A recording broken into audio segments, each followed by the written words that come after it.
Para wargi anu mulia, kumanga ayeuna waktosna ngabandungan pidangan carita Sunda dina judul Jaka Lalana.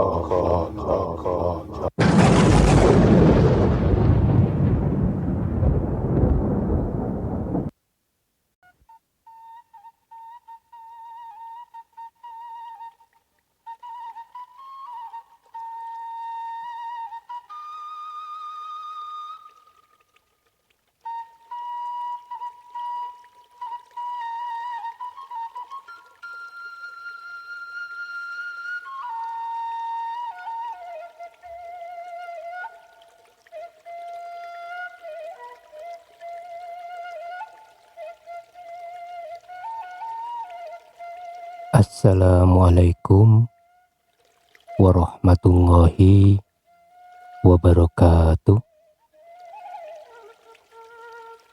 Bismillahirrahmanirrahim.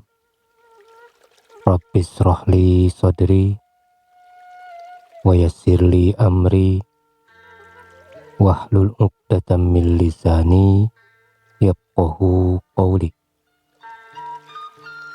Aturan pala wargi anu mulia anu sami-sami mikaresep kana pidangan carita tanapi dongeng Sunda di mana wae ayana mugi sadayana aya dina kawilujengan sehat lahirna sinareng batina kalayan aya dina rahmatna Allah Subhanahu wa taala.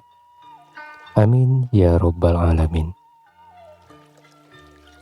Alhamdulillah urang tiasa patepang deui dina danget ieu pribados sejamedar deui carita anu katunda nyaeta carita Jaka Lalana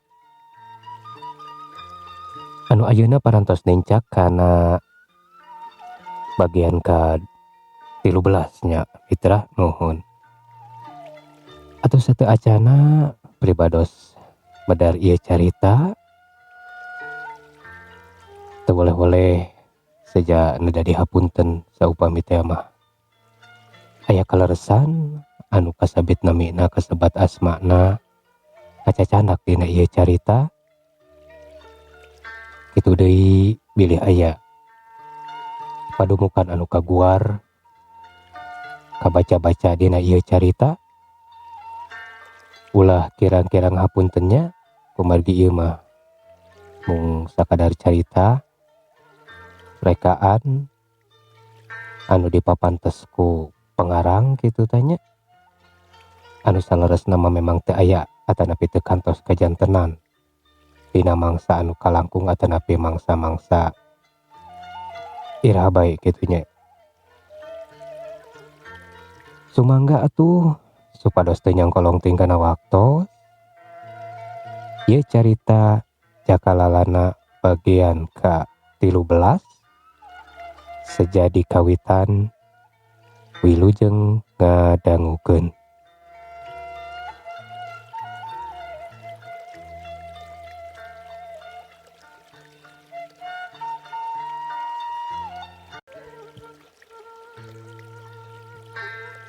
Mangsa alam isuk-isuk harita teh manuk-manuk oge mani recet disarada patembalan jeung pada baturna musim aracrek dina dahan-dahan tangkal manyah.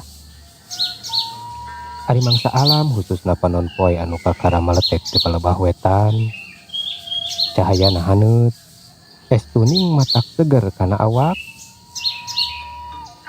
memang aya ku pantes sieup kaayaan di pelemburan mangsa harita sora domba sing berele geus puguh sora hayam jagoma anu kongkorongok patembalan jeung pada baturna sora turais anu balaleger netelakeun harita teh mangsa isum halodok atuh haseup diunggal suhunan kaluar tina sela-sela penteng tebeda jeung haseup surukan netelakeun di jerona teh atawa di dapurna teh nu keur mararasak meureun Hawar-hawar kadenge suara budak ceurik ngadingdiut.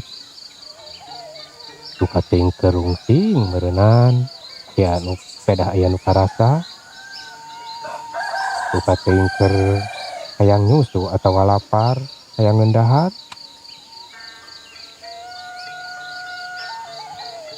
Suara lisung jeung kalentrung netelakeun para ibu-ibu nu keur narutu.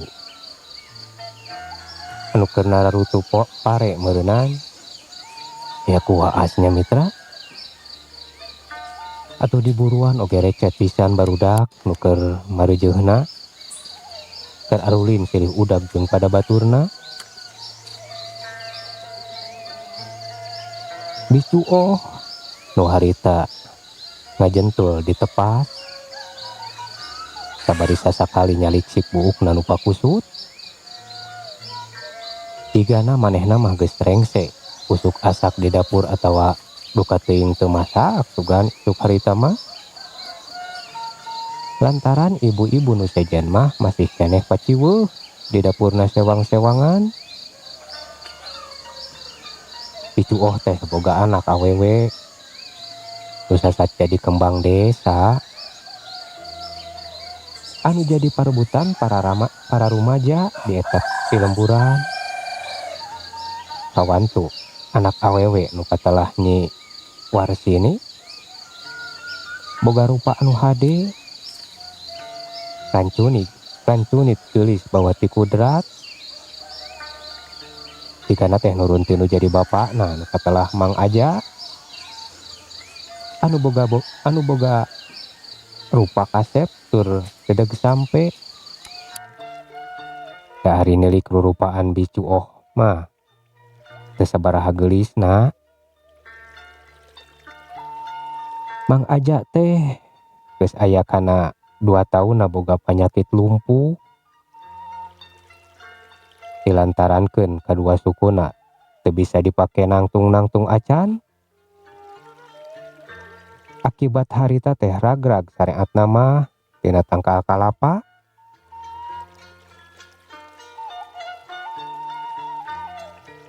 Atuh salila 2 tahun ieu teh Mang Aja gawe nangan ngaringkuk di tengah imah. Teu bisa usaha pikeun nyubadanan kawajiban nyiar napakah keur anak pamajikanana. Atuh salila ieu teh nu nyiar napakah pikeun kebutuhan sapopoe teh ngandalkeun Bicuoh nu sok kasrak kusruk kula-kuli saaya-aya di Pilemburan. Mun keur usum panen atuh sok milu dibuat ngalapare. Mun keur usum tanur jeung ngaramet Bicuoh teh sok milu buburuh oge. Ah naon we saaya-aya sakirana aya pikeun nemu umur sapopoe.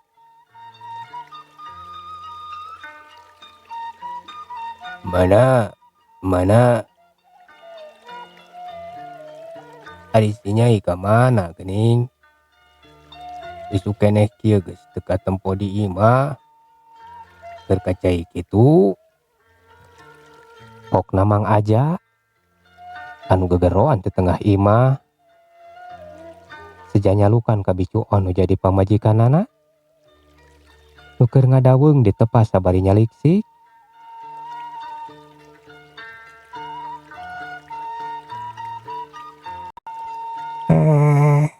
Ieu mah naon atunya? Baku esuk-esuk teh geus caliweurah kitu teh. Nyamaran ulin we. Nyai mah geus gede atuh.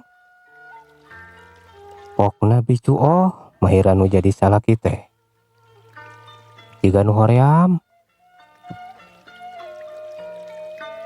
Da kitu perbawa hirup nu keur sagala arweuh.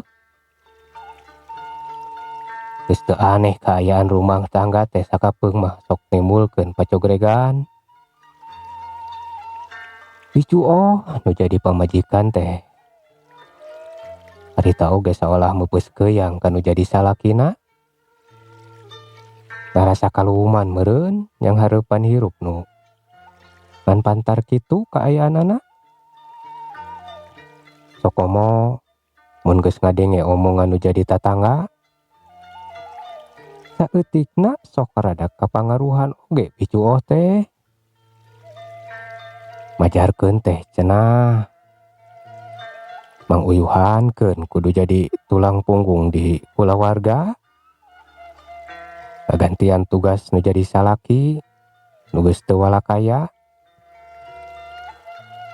Sok padahal Mang Aja teh dina keur kaayaan jag-jagna mah asa kurang kumaha tanggung jawabna mikanyaah kanu jadi anak pamajikan teh. Teu sidikna ditamplokeun atuh usahana oge kacidadaekanana. Tara bauan salagina eta tareka halal mah tara ieuh ditolak. Sagala dilakonan anu hasilna sakitu sakieu oge sok langsung dipasrahkeun kanu jadi pamajikan. Hanya kitu geuning pangaranna hirup. Watak manusia mah sok kakeunaan ku Allah gingsir. Sok aya we cocoba jeung gogoda nu ngarubah kaayaan nasib hiji jalma teh. Kitu oge nu kaalaman ku Mang Aja. Harita teh keur buburu ngala-kalapa nu bah pertala. Manehna teh ngadon ragrag tina tangkal kalapa nu sakitu jangkungna. Untung we nyawana mah masih bisa katulungan. Da puguh ragragna ninggang kana rungkun laja. Jadi teu neungel teuing kana leutak atawa kana batu. Tapi nya kitu akibatna. Kadua sukuna Mang Aja balukarna jadi lumpuh. Ari nepikeun kapotong mah eta oge henteu. Tah kulantaran kitu salila 2 tahun teh Mang Aja sasat teu walakaya. Teu bisa nyumponan kawajibanana salaku nu jadi kapala rumah tangga. Pikeun napakahan anak pamajikanana. Pikeun dina sawatara sababaraha bulan mah picuoh teh tara ieuh ngarasula. Jadi gaganti nu jadi salaki pikeun nyubananan pangabutuh. Nya pangabutuh sapopoe. Estu harita mah sejak ikhlas ngalakukeun sagala rupa pagawean. Pikeun ngawulaan nu jadi salaki jeung nganapakahan nyewarsini nu jadi anakna. Nya anakna nu ngan hiji-hijina. Tapi lila kulila mah karana watak manusia. Bicuoh teh ngarasa kaluman oge. Samalah teu jarang nepi ka ngarasa aral yang hareupan nasib sarupa kitu teh.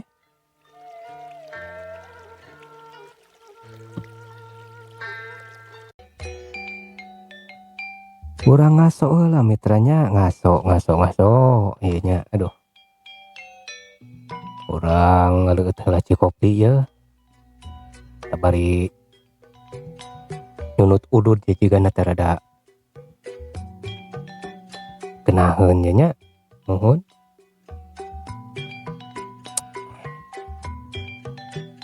Atuh sapertos biasa dina sesi ngaso ieu ku pribados teh jadi anggo nepangan wargi-wargi anu parantos satia satuhu ngabandungan. Kana padaran ieu carita nu sejak manco tur nyakseni dina ieu channelnya. Terutami kanu parantos lebet ngalangkungan kolom komentar oge parantos ngajapri ka kana WA pribadosnya.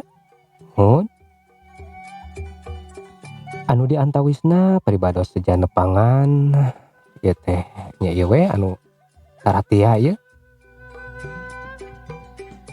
Diantawisna nyaeta saderek Kang Ade Sukarna nu linggih di Cicadas. Mohon Cicadas saurna teh cenah. Mohon Kang Ade di Cicadas Bandungnya, mohon. Salam baktosnya teh pribados ka Kang Ade Sukarna oge ka kulawarga Kang Ade sadayana. Mugia araya dina kawilujengan. Lajeng ka Kang Mariana Ayana di nya nu linggih di Rengas Dengklok Karawang. Salam baktos oge ka Kang Mariana. Katut kulawarga mugia araya dina kawilujengan sadayananya Kang. Nuhun. Salajengna ka saderek Kang Dego Cimerang. Kang Dego, nuhun hatur nuhunnya Kang Dego anu linggih di Purwakarta. Salam baktos teh pribados ka Kang Dego sakulawarga sadayana mugia araya dina kawilujengannya. Nuhun sararehat atuhnya sadayana. Saterasna ka Kang Haris Arisandi nu linggih di Sukabumi. Salam baktos ti pribados.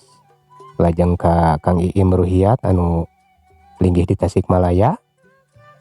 Hatur nuhun. Oge ka saderek Egi di Cijerah Kota Bandung. Mugi araya dina kawilujengannya Egi. Nuhun. Tos lami teu pendak sareng saderek Egi.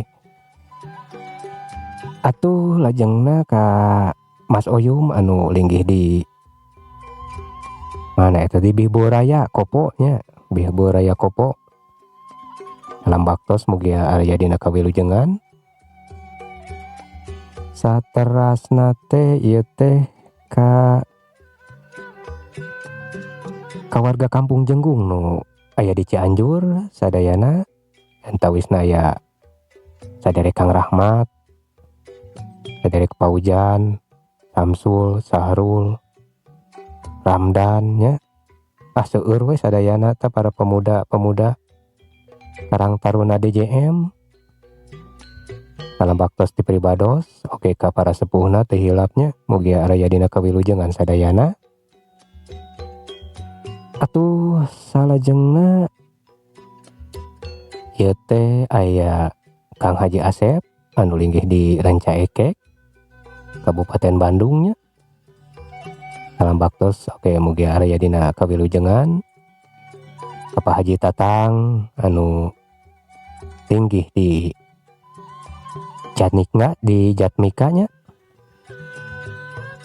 Terasna ka Kang Haji Dik anu ngagaduhan warung Batagornya, Kang Dik Batagor di Cimahi. Salam baktos ti pribados mugia araya dina kawilujengan. Atukum we kasadayananya anu parantos ngarojong seja ngarojong kana ieu channel kumangrupi subscribe oge komentar like-na atanapi di share-na gitunya. Eta teh mangrupikeun rojongan kitu teh nya, mangrupikeun pangrojong ka pribados anu seja nambihan semangat deui kitu teh nya. Mohon sok sanajan dina tahap diajar kitu pribados teh teu boleh teras upayakeun ngaronjatkeun kana kualitas atanapi kitu naon carana kumaha sareng tina teknisna supados tiasa nyogemakeun kalawargi sadayana kitunya. Mohon hatur nuhun kasadayana mugia kasayan kalawargi sadaya atuh di balas ku Allah Subhanahu wa taala kumangrupi kasayan anu langkung ageng deui nya. Tur ngajantenkeun barokah kangge urang sadayana. Amin ya rabbal alamin. Sumangga ayeuna urang lajengkeun deui kana carita jakalalana bagian ka-13. Mangga.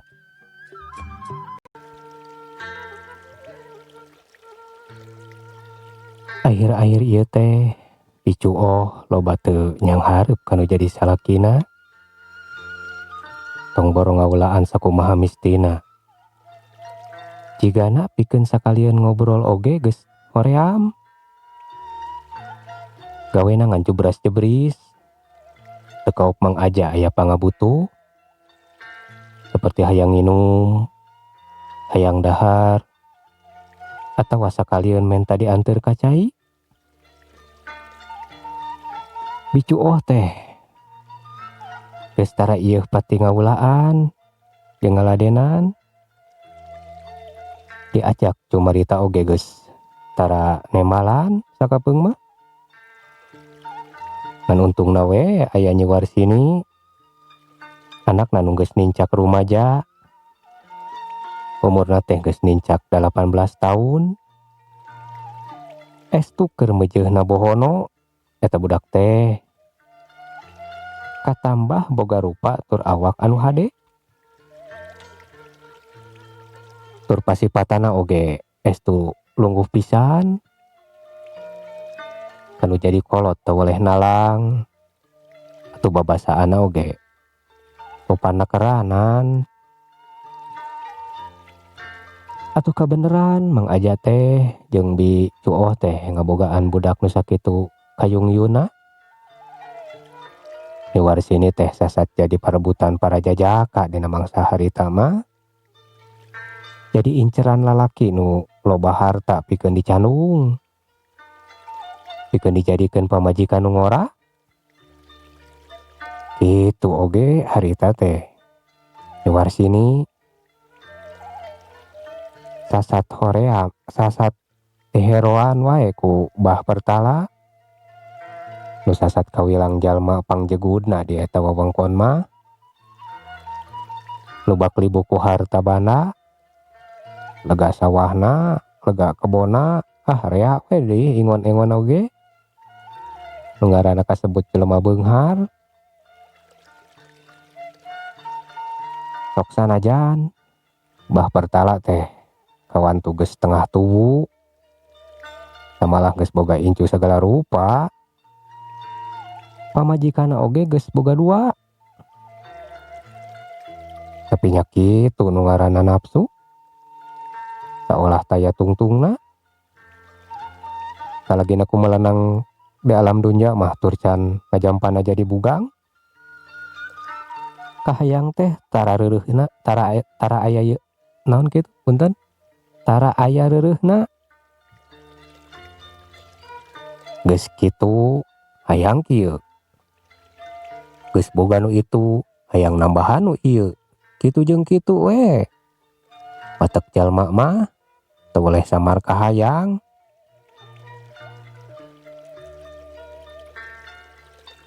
Bah Pertala oge harita teh sasat ngolo-ngolo ka Mang Aja. Katut Bicuoh nu jadi kolotna Nyi Warsini. Teu sidikna 3 poe sakali sok ngahaja datang ka imah Mang Aja. Alasanna mah nya kitu. Seja ngalongokan kaayaan Mang Aja cenah. Kawantupan sareatna Mang Aja ngaragrag teh harita keur buburuh ngalakalapa di kebon manehna. Atuh ku alasan kitu Bah Pertala teh remen ngalongokan Mang Aja. Bari jeung datangna teh tara lengo. Sok teu weleh we angkaribung babawaan. Ieu teh pikeun Mang Aja mah teu tojo ato. Da puguh geus apal paniatan nu sabenerna Bah Pertala. Sasat aya nu dianjing cai apanan. Samalah mah Bah Pertala teh sababaraha kali ngedalkeun paniatan pikeun mileuleungkeun ka Nyi Warsini. Tapi Mang Aja teu nyanggupan. Henteu oge deui nolak sapajodogan. Inggis Bah Pertala kasigeung parasaanana. Pan katelah adatan Bah Pertala mah rada goreng. Katambah mun aya perkara nu nyangkut kana urusan manehna, teu jarang sok ngagunakeun kakerasan. Sapuguh jalma loba harta atuh. Teu aneh badegana oge kawilang rada loba oge. Kitu we purah jadi centeng pikeun dipake nyingsieunan atawa nindak jalma anu teu sapuk jeung kahayang manehna. Pangpangna mah sok dipake mantuan nagih hutang. Teu jarang loba jalma nu diroga hala alatan teu sanggup atawa can sanggup mayar hutangna ka bah pertala. Nu beuki lila sok beuki ngagedean hutangna teh. Anu antukna loba warga nu dijabel bandana sacara paksa. Tah kulantaran kitu Mang Aja teh teu jarang sok ngarasa gegeumeueun. Mun ras inget kana kaayaan eta teh jadi serba salah pikeun manehna mah. Kaayaan kitu teh beda jeung bisodah. Bisodah punten, aduh nah jadi ke bisodah ieu teh nya. Punten margi.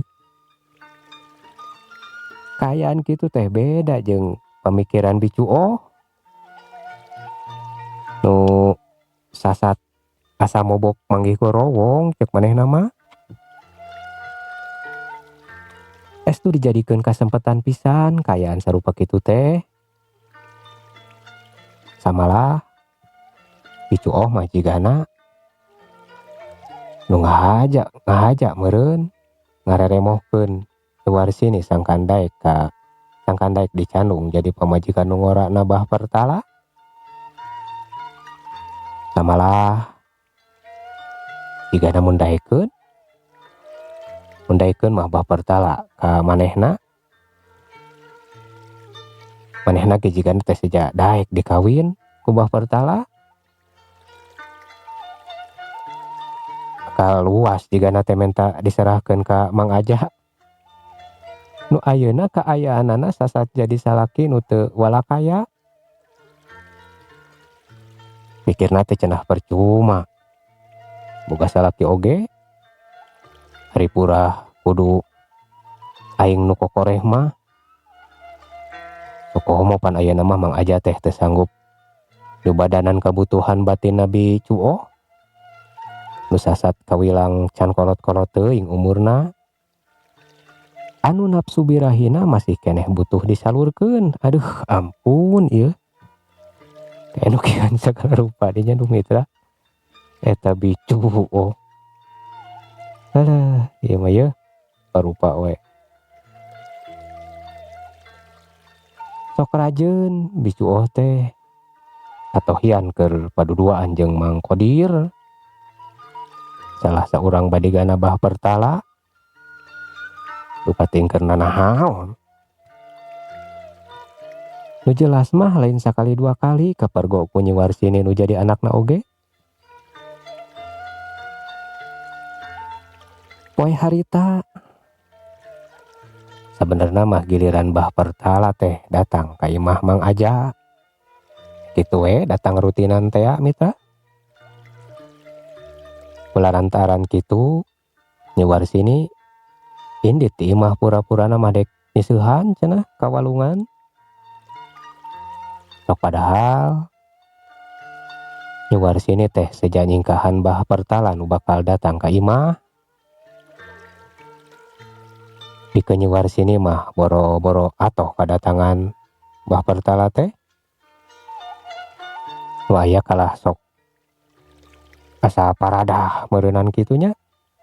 Sedil cenah nempo bah pertala nu sok alangah eleh ka manehna. Nyi Warsini teh sanajan tacan kungsi betus kanu jadi kolotna. Manehna teh cicing-cicing oge sabenerna mah geus boga kikineuan. Hiji jajaka anu kawilang hade rupa oge sugih ku pangarti. Utamana mah jajaka nu jadi buah hatena Nyi Warsini teh kasebut lalaki anu pinter dina widang ilmu bela diri. tasat dikukuti lelemut dipiara ti bubudak. Ku hiji ake-ake anu ngabogaan paguron silat di eta wewengkon. Samalah kumaha atuh lajengna ieu carita?